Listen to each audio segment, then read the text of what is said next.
Yeah, well, look, now the memo is out, and so we've tried to lay out the facts for you. I doubt all that many people are going to be concerned with it. So let's turn now to the messaging, because both Donald Trump and those on the left, those on the right are attempting to get out in front of this, use it for whatever purposes they want. And so first, we've got some information from Donald Trump about what he thinks about this.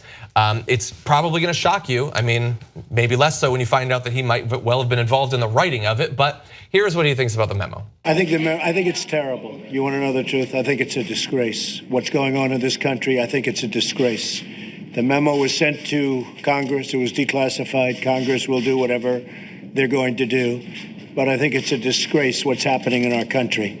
And when you look at that and you see that and so many other things, what's going on, a lot of people should be ashamed of themselves, and much worse than that.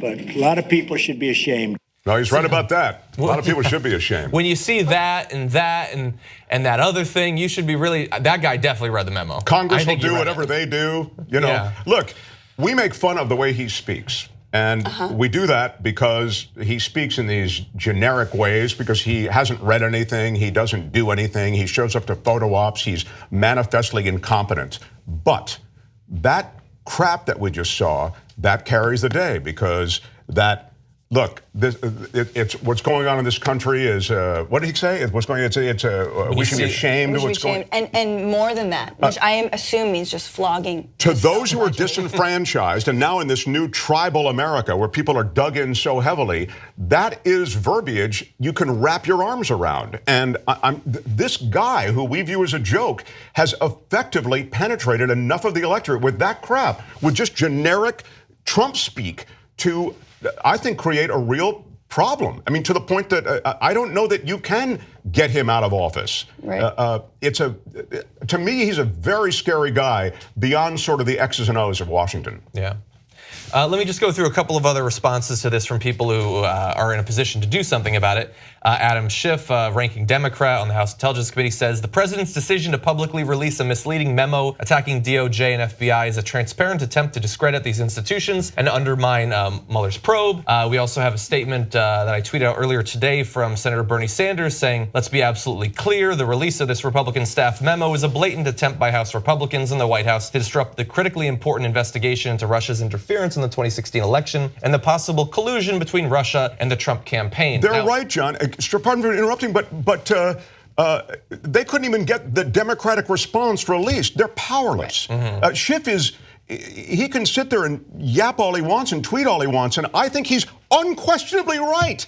But he can't do anything. He's powerless. Democrats are absolutely powerless. Which I think makes no sense, obviously, to a lot of viewers out there, and to myself, and to progressives who want to see something beyond a two-party system. It's like, how is it possible that you can still call this a democracy when you have Republicans completely hijacking this entire process? They're hijacking the country. Obviously, Republicans didn't win the popular vote, you know, in the election. So it's just kind of like, it's just like, and meanwhile, funneling money up to the top, funnel money up to the top. And I will say the other thing that Trump tweeted that was brilliant when he released the memo was he was calling, he referred to this investigation as sacred, that the Democrats were hurting the sacred Mueller investigation. Like, first of all, nothing is sacred to Donald Trump, let alone this investigation. The Big Mac sauce, if he said that were sacred, I'd be like, totally, Trump thinks the Big Mac sauce is sacred. We all know that. But this is definitely not what's sacred to him. He's spent the entire last year just denying no collusion, no collusion. What? Fries with that? No collusion. Like, and now suddenly it's sacred. I mean, it's so bald-faced, and this is the thing you're talking about, the base. Listen, I haven't been out there. I haven't talked to all Trump voters. I'd like to more. But I am interested to know just how much this is a mockery and how much they feel whether this is a mockery of their intelligence. And even them who are like, okay, maybe I voted for him seeing past all the racism because of jobs or whatever it was. And it's like, don't you see that he and Hannity and all these other goons are taking you for a ride? Absolutely not. I mean, this, if anything, is not the kind of thing that would show them anything. It would give them excuse. It gives them cover. It's done, I think, I mean, again, as one-dimensionally political as this document is, it's done what it was supposed to do, which is create enough dirt that they've dirtied up the agency and dirtied up the investigation. So no, in this age of identity politics, and this is what worries me so much, people are dug in. They identify with that Trump vote, and I think this gives them cover. I think the other thing I'll say I think for a lot of, big D Dems, big, I'm with her, Hillary supporters, they were upset at the FBI from, Comey's release of, or supposed release of new emails, his new investigation, 11 days before the election. So a lot of them are like, well, screw it all. And who was involved with that release of that information 11 days before the election? Peter Strzok. Exactly. Yeah. He probably did it because he hated Trump so much. And look, so... arguably many Hillary supporters would say that won the election for Trump. The very guy that they're assassinating. Yeah, which I wouldn't necessarily agree with, but it certainly was the big story before the election. It wasn't nothing. I feel like if it were the Super Bowl, I'd be like, the sponsors totally did that on purpose to just create more drama, they just want to get people to tune in on election day. Yeah, probably. That's probably what it is. So let's talk about the consequences now. So as we've been talking about, the whole point of this, and Donald Trump said it yesterday, was to discredit the investigation. Now, I don't know how successful that's going to be in general. I saw a poll showing that 82% of Americans think Trump should testify under oath before Mueller. That's pretty definitive right there. That's a lot of Republicans there thinking he should still go in there and do it. And he hasn't convinced even all Republicans. Trey Gowdy tweeted, "As I have said repeatedly, I also remain 100% confident in Special Counsel Robert Mueller. The contents of this memo do not in any way discredit his investigation." Now, he likes the memo, but he still feels the need to say that. But regardless of whether it changes people's minds on this, it is obviously designed to get rid of Rosenstein and probably Mueller as well. I saw Ann Coulter tweeted, "Well, Rosenstein was against releasing the memo, so clearly he needs to be fired now." Ain't that convenient there, Ann? And we have Donald Trump responding to a question about the future of Rosenstein in this video. Are you more likely to fire Rosenstein? Do you still have confidence in him after reading the memo? You figure that one out. That's an example, a subtle one. I understand we have bigger fish to fry. Of God, I hate him. You can't say that as a president. Just give an answer, or just be a politician and dodge it. You figure that one out. You're the president. You're supposed to help us figure it out. No. But anyway, that seems to imply that he wants to get rid of him, which would obviously be the necessary step before the step of dismissing the special counsel entirely. Did we talk about Chris Wray? Is it Wray? No, I don't believe so. The FBI chief. Yeah. The FBI chief that was tapped by Trump to be FBI chief was also against releasing this memo.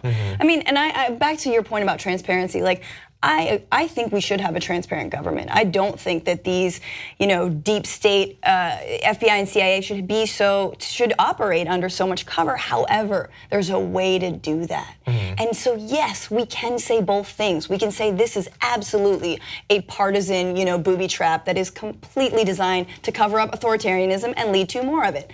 Yeah. However, in the future, we want transparency. Yes, we want to be able to have some checks and balances on the FBI and the CIA. That'd be great, but not like this. Not like this at all. And we know it. So again, back to the sort of hijacking of the populist, almost libertarian analysis of this is the deep state, this is the establishment. That's utter bullshit that is just about furthering plutocracy. Yeah. Well, no, and you're right. I'm concerned about the use of the term deep state, which is now getting floated more and more and more, and then you can attach deep state to whatever you disagree with. Yes. There are checks on the FBI and CIA. They are baked into the system. They may not work sufficiently. We may not be happy with them all the time. We may feel that our intelligence arm does stuff that we don't like assassinating American citizens overseas. That's a whole other conversation.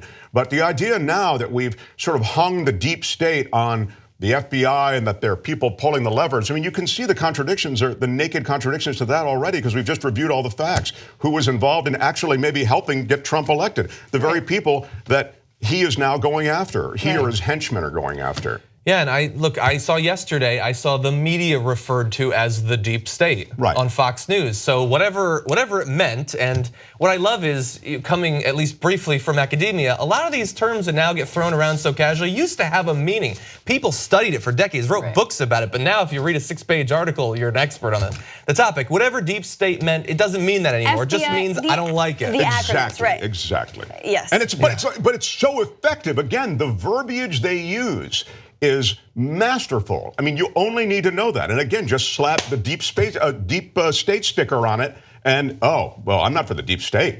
Yeah. You know, and so it feeds all the conspiracy theories, which, as you know, are very much part of American life and life worldwide. People love conspiracy theories, and deep state is a terminology that fits well into that. Right, and I think that, I mean, I was one to float it out, and I appreciate this critique. That's really important.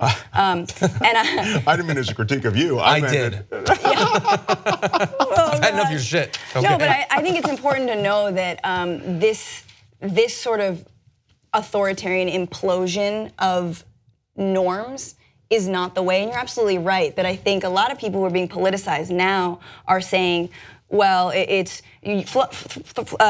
like floating, flying. I'm having a stroke. They're floating these terms like deep state, but they don't know what they mean. They don't know what those checks and balances are. And instead of informing themselves, instead of understanding, instead of voting in people who are going to be better checks and balances on those apparatuses, they're just willing to say, well, let's blow it all up. And that's not the solution, because actually blowing it all up, no matter how frustrated you are with the political establishment, means authoritarianism. Yeah. No, exactly. I know we got to take a break.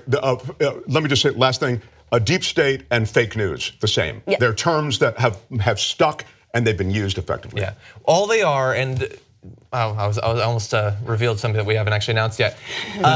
Basically, just always be on the lookout for people taking shortcuts past difficult thinking.